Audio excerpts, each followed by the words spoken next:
Halo semuanya, selamat datang kembali di channel Happy Create. Di video kali ini saya akan membahas mengenai sejarah Kerajaan Kutai. Kerajaan Kutai adalah kerajaan tertua dan merupakan kerajaan Hindu pertama di Indonesia yang diperkirakan berdiri sekitar tahun 400 sampai 500 Masehi. Kerajaan ini memiliki hubungan perdagangan dengan India. Salah satu bukti bahwa kerajaan Kutai memiliki hubungan perdagangan dengan India adalah ditemukannya Prasasti Yupa. Prasasti Yupa adalah monumen batu yang memuat tulisan dengan bahasa Sanskerta. Bahasa Sanskerta sendiri diketahui sebagai bahasa klasik India yang merupakan sebuah bahasa liturgis dalam kepercayaan kepada Tuhan Hindu, Buddha, dan Jainisme. Melalui penemuan prasasti tersebut, sejarawan menyimpulkan bahwa kerajaan Kutai merupakan kerajaan Hindu tertua yang ada di Indonesia. Letak kerajaan Kutai. Letak kerajaan Kutai diperkirakan berada di daerah Muara Kaman, di tepi Sungai Mahakam, Kalimantan Timur.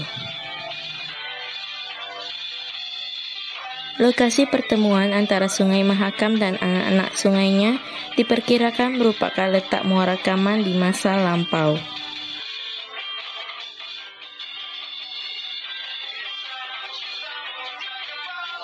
Sungai Mahakam dengan ukurannya yang cukup besar memungkinkan untuk dilayari dari pantai hingga masuk ke Muara Kaman.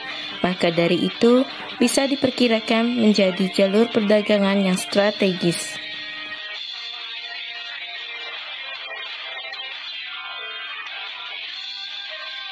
Pendiri Kerajaan Kutai.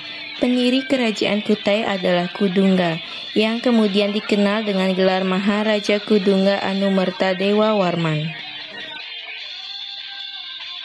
Pada masa pemerintahan Kudungga, belum ada sistem pemerintahan yang teratur dan sistematis. Setelah masa pemerintahan Kudungga, pemerintahan Kerajaan Kutai dilanjutkan oleh anak Kudungga yang bernama Aswawarman.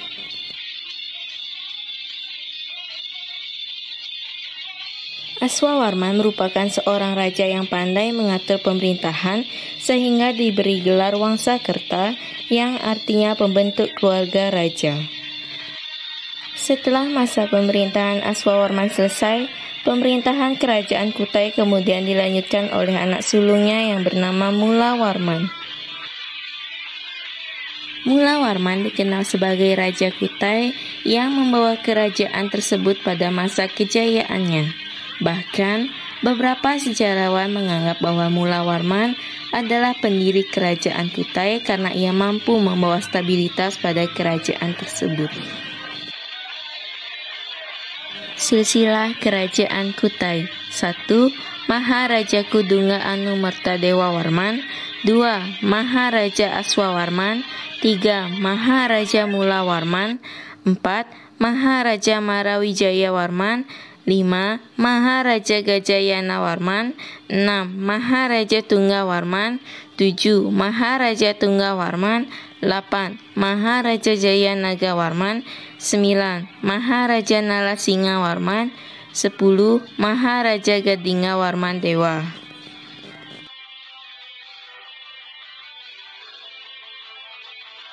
Sebelas Maharaja Indra Warman Dewa. 12. Maharaja Sangga Warman Dewa. 13. Maharaja Chandra Warman. 14. Maharaja Sri Lanka Dewa. 15. Maharaja Guna Parana Dewa. 16. Maharaja Wijaya Warman. 17. Maharaja Sri Aji Dewa. 18. Maharaja Mulia Putra. 19. Maharaja Nala Pandita. 20. Maharaja Indra Paruta Dewa. 21. Maharaja Dharma Setia.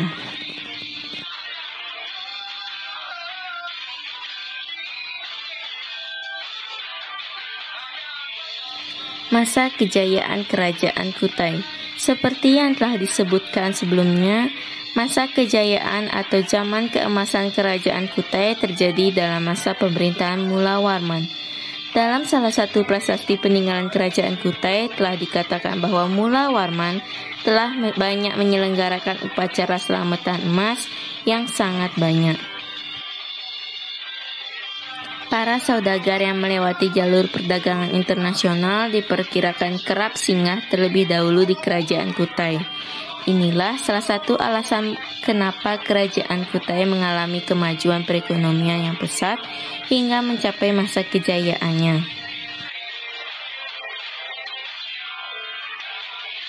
Runtuhnya Kerajaan Kutai. Kondisi Kerajaan Kutai setelah masa pemerintahan Mula Warman tidak menunjukkan tanda-tanda yang jelas. Kerajaan Kutai Martadipura kemudian runtuh setelah berhasil ditaklukkan oleh Kesultanan Kutai yang memeluk agama Islam. Pada tahun 1635, Maharaja Dharma Setia yang merupakan pemimpin terakhir Kerajaan Kutai tewas di tangan Pangeran Sinumpanji Mendapa dari Kesultanan Kutai. Setelah penaklukan tersebut, wilayah kekuasaan Kerajaan Kutai berada di bawah kendali Kesultanan Kutai. Kehidupan Kerajaan Kutai. 1. Kehidupan sosial. Kerajaan Kutai terdiri dari golongan masyarakat yang mampu menguasai bahasa Sanskerta dan menggunakan aksara Pallawa untuk penulisan. Masyarakat Kutai sendiri diketahui menjunjung tinggi kepercayaan asli leluhurnya, yakni berdasarkan agama Hindu Shiva dan para Brahmana. 2. Kehidupan politik. Dalam sejarah Kerajaan Kutai, Mula Warman merupakan raja yang paling disegani dengan sosoknya yang bijaksana dan murah hati. Bukti dari kemampuan pemerintah Mula Warman tertulis dalam salah satu yupa yang menyebutkan Mula Warman adalah raja yang paling berkuasa, kuat, dan bijaksana. 3. Kehidupan ekonomi. Berkat letaknya yang berada di pinggiran Sungai Mahakam, aktivitas utama dari Kerajaan Kutai kegiatan pertanian. Mata pencaharian lainnya dari Kerajaan Kutai adalah berternak sapi dan melakukan perdagangan internasional. Dalam salah satu yupa peninggalan Kerajaan Kutai disebutkan bahwa Mula Warman sempat memberikan hadiah 20.000 ekor sapi kepada para Brahmana. Dengan demikian, pada abad ke-5, Kerajaan Kutai memiliki peternakan yang sangat maju.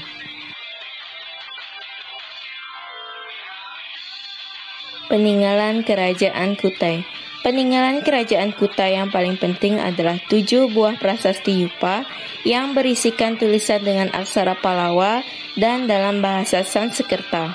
Yupa adalah tugu atau tiang batu dengan ukuran sekitar 1 meter yang ditanam di atas tanah.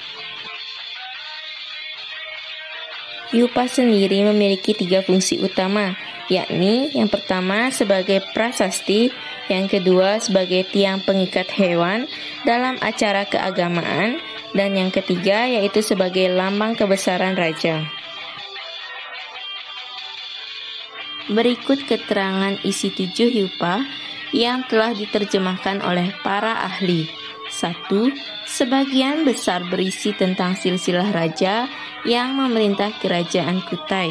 2. Letak geografis Kerajaan Kutai yang berada di hilir Sungai Mahakam, yakni Muara Kaman. 3. Agama Hindu mulai menyebar pada masa pemerintahan Aswawarman. 4. Aswawarman disebut sebagai pendiri dinasti Kerajaan Kutai dan menyandang gelar Wangsakerta. 5. Wilayah Kerajaan Kutai mencakup hampir seluruh wilayah Kalimantan Timur.